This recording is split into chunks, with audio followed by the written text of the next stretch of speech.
자, 9번 같은 경우도 생각보다 굉장히 심플합니다. 심플하지만 그 안에 담긴 내용을 잘 봐야 돼요. 자, 뭐 여기는 당연히 문법적으로 중요한 부분도 있지만 일단 앞에 보시고요. 중요한 포인트는요. 과학이 누구에게 도움을 줄 수 있다?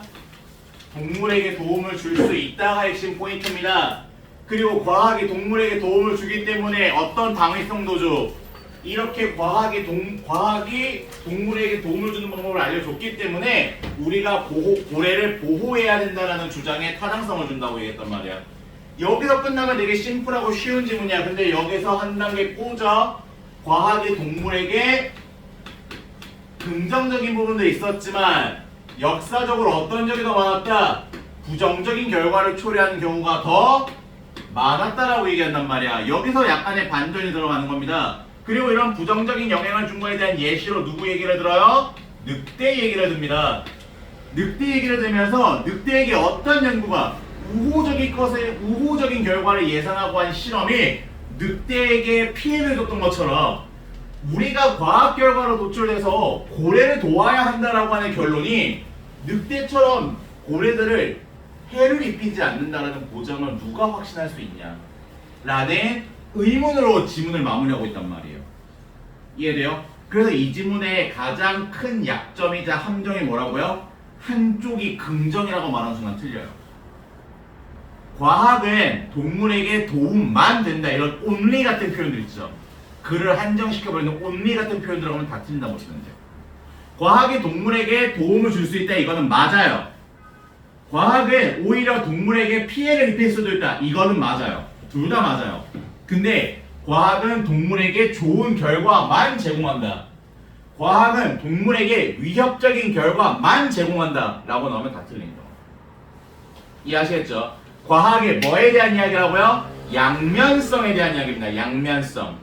동물에 대한 양면성을 강조한다는 거 기억하시고요. 바로 그 밑으로 와서 두 번째 문장으로 왔어요. 세 번째 문장 왔을 때 요 were not for 얘는 정말 그대로 나올 수 있어요. 그대로. 이 부분은 그대로 또 나올 수 있습니다. 제가 미니 테스트 때 냈지만 요 부분의 한정에서만큼은 실제 시험 문제에서 그대로 나올 수 있어.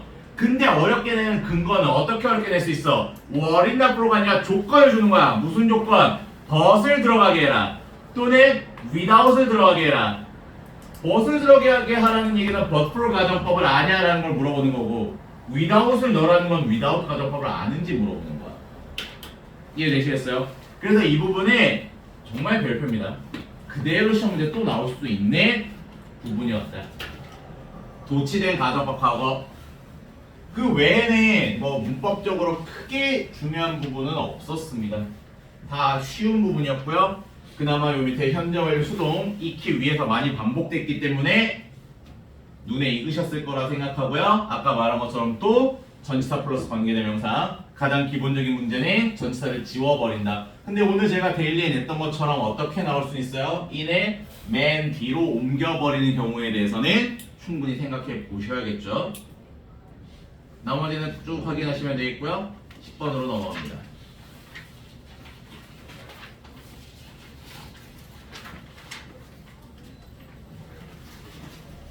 자, 10번 같은 경우도 얘도 양면성이죠.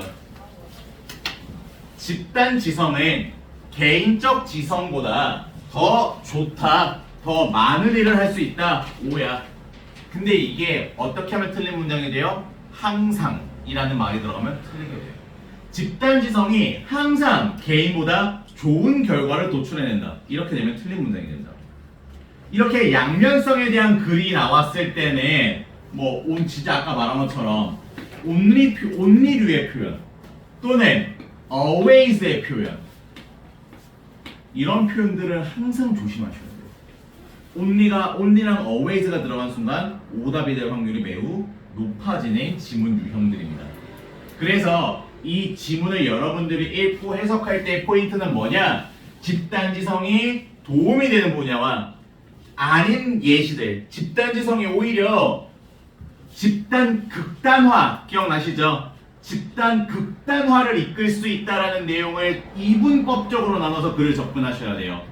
그러면 글의 구조, 글의 흐름, 글의 순서, 문삭 다 대비가 됩니다.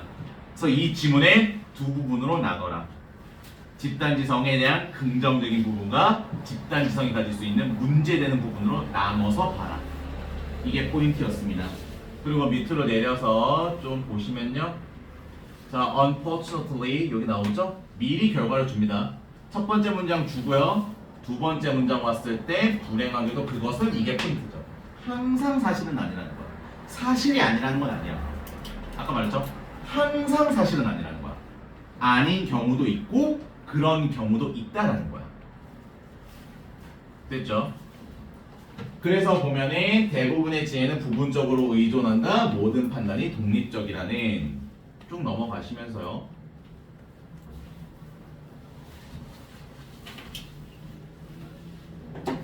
예시를 들어주는 거죠. 자, 이 if절의 또 다른 역할은 뭐라고 했죠? 아까부터 예시예요. 만약 뭐뭐 한다면이라는 if절은 꼭 조건절에서만 쓰이고 가정법에서도 쓰이는 게 아니라 예시를 설명할 때도 쓰이는 표현으로 생각해 주시면 도움이 많이 될 겁니다. 그래서 만약 사람들이 소의 몸무게 그리고 또 뭐 파키스탄에서의 혁명 가능성을 추측한다면 이라고 해서 개인이 추측하는 게 어떨 수 있다? 매우 정확할 수 있다라고 말합니다. 지금 예시는 뭐예요? 개인이 소의 몸무게나 어떤 파키스탄 혁명의 가능성을 예측하고 평가할 때 오히려 어떨 수 있다? 정확할 수 있다고 말합니다. 하지만 놀랍게도 그러한 사람들이 이러한 질문에 대해서 집단으로 얘기하면 오히려 어떻게 된대요? 부정확하게 된대요. 이해됐니? 개인적으로 이런 걸 추론할 때는 매우 정확하나 이게 오히려 집단으로 넘어가게 되면 부정확해진다라는 내용으로 넘어가기 때문에 이 문장 두 개의 연결성을 여러분들은 중요하게 보셔야 돼요. 이 문장 두 개의 연결성 잘 확인하시고요. 자, 그러면서 사실 이 지문에서 저는 개인적으로 뭐 안 나올 수도 있지만 이 지문에서 가장 중요한 명사 어휘는 집단 극단화라고 생각합니다. 집단 극단화. 이 단어가 갖고 있는 힘이 생각보다 큽니다. 더 구체적으로라고 해서 세부적으로 들어갔죠. 연구자들은 발견했대요. 결과를 뭐의 결과? 극단화의 결과를 발견했대요. 그래서 사람들이 가질지도 모르는 어떤 선입견이든 배가 된다. 지금 포인트는 뭐예요? 집단 극단화에 대한 설명을 하는데 선입견이 어떻게 된다고요? 배가 된다고요. 집단 극단화는 선입견을 좋은 쪽으로든 나쁜 쪽으로든 굉장히 크게 만든다는 거야. 됐죠? 그룹으로 이야기할 때입니다. 만약 개개인들이 약간 기댄다면 위험을 감수하는 거에 대해서. 그러니까 내가 개인일 때는 약간 위험을 감수하는 거에 대해 기댔다면 집단은 위험을 향해 뛰어든다는 거야. 개인일 때 약간, 집단일 땐 뛰어든다. 뭘 나타내요? 극단성을 나타내는 거예요. 뭐 조금 여러분들이 싫어할 얘기겠지만 어떤 포퓰리즘이나 나치즘 같은 그런 사회주의에 대한 이데올로기들도 다 이런 영향성으로 나오거든요. 히틀러는 절대 그 독일 국민들의 강제로 통치한 적이 없어요.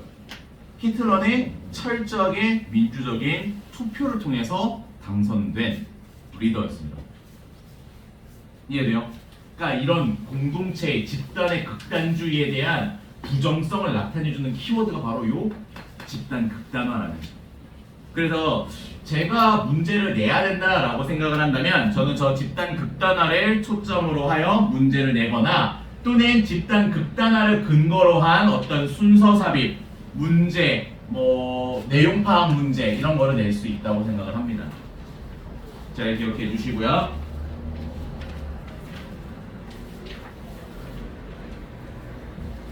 지금 10번까지 봤고요.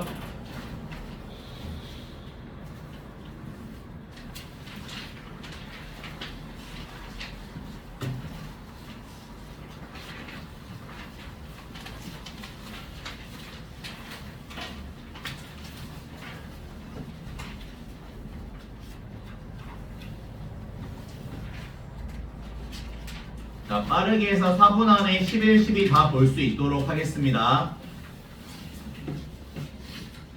자, 11번도 중요한 문제예요. 11번은 무슨 문제? 순서나 문장 삽입이 어려운 문제라고 계속 말씀드렸습니다. 루틴에 대한 이야기를 하고 있기 때문에 순서나 문장 삽입 주의 깊게 보시고요. 글의 내용을 핵심적으로만 설명하자면 뭐다?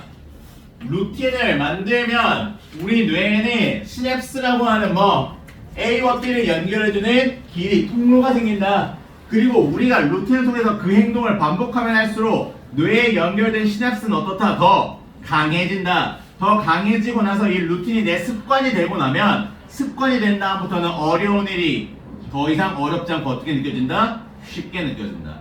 포인트, 루틴, 습관화, 어려운 걸 쉽게, 이렇게 세 개입니다. 이해되셨습니까? 그거 다시 한번 확인해 보도록 할 거예요. 만약 우리가 루틴을 만든다면 우리는 귀중한 에너지를 매일 쓸 필요가 없다. 즉 어떻다? 뭐라고 강조했죠? 루틴은 곧 효율적이다라고 말했었습니다. 루틴은 어떤 성질을 갖고 있다고요? 효율적인 성질을 갖고 있다고요.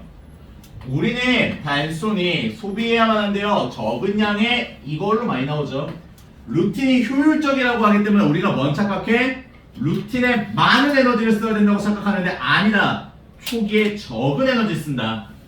루틴을 만들기 위해서는. 그리고 나서 남은 건 그냥 그 루틴을 뭐 하기만 하면 된다? 따르기만 하면 된다. 여기서 들어가는 개념이 뭐야? 반복 습관인 거예요. 루틴을 따르는 것이다? 즉 뭐해라? 반복해라, 습관화해라. 큰 과학적 연구가 있대요. 메커니즘을 설명하는. 근데 이 메커니즘이 누구에 대한 메커니즘이라고요? 루틴에 대한 메커니즘이에요. 이 메커니즘 여기 뒤에 나오는 요 설명 이게 뭐에 대한 메커니즘이라고? 루틴에 대한 메커니즘이야. 그래서 어떤 메커니즘? 루틴이 가능하게 하는 이게 핵심 표현이라고 그랬죠? 뭘 가능하게? 어려운 일이 쉬워지도록 만드는. 루틴을 반복하면 어려운 일이 어떻게 된다? 쉬워진다. 아까 제가 말했던 핵심 3연결 다 완성됐죠. 이해되겠어요?